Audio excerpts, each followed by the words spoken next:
What if eating well for your family didn't require meal plans, expensive superfoods, or hours in the kitchen? Good nutrition isn't about perfection. It's about simple, sustainable habits that fit real life.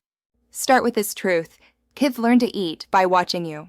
Not by your lectures, but by your plate. So instead of pressuring them to eat their veggies, focus on enjoying food together. When they see you savoring roasted carrots or dipping apple slices in peanut butter with genuine pleasure, they'll lean in, not because they're told to, but because curiosity wins. Keep meals balanced but flexible.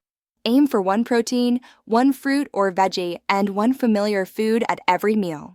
It doesn't have to be fancy. Scrambled eggs, banana, and toast. That's enough. No need for a rainbow at every sitting. Consistency over days matters more than perfection in one meal. And ditch the clean plate rule. It teaches kids to ignore their hunger cues. Instead, say, you're in charge of how much you eat. I'm in charge of what's offered. This builds body trust, a skill that protects against disordered eating later. Batch cook basics on weekends. A pot of beans, a tray of roasted veggies, hard-boiled eggs. Mix and match during the week. Leftover rice? Turn it into fried rice with frozen peas and an egg. Canned tuna? Toss with pasta, olive oil, and cherry tomatoes. Simple equals sustainable. Let kids help even toddlers. Washing produce, stirring batter, or setting the table builds connection and makes them more open to trying the food they helped make. It's not about chores, it's about belonging.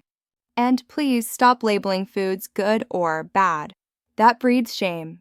Instead, talk about how food helps us. Carrots help your eyes see in the dark, or oats give you steady energy for school. Neutral language equals healthy relationship with food. Some days will be cereal and cut-up cheese. That's okay. Nutrition is a long game. One imperfect meal doesn't define your child's health, your overall pattern does. Most importantly, protect the joy of eating. Meals should be calm, not battlegrounds. Dim the lights, light a candle, play soft music. Even 10 minutes of peaceful connection over food teaches more than any nutrition chart. Eating smart isn't about restriction. It's about rhythm, variety, and respect for your time, your budget, and your child's developing relationship with food. In a world of diet culture and food anxiety, this is radical. Food is fuel, yes, but it's also love, culture, comfort, and joy. Welcome to Genius Parenting, where nourishment begins not with rules, but with real-life grace. If this gave you permission to simplify and savor, give it a like. It helps other parents move from food stress to food peace. Share it with someone overwhelmed by mealtime battles. And don't forget to subscribe and hit the bell so you never miss a genius parenting tip on raising healthy, happy, and deeply connected kids, one simple, shared meal at a time.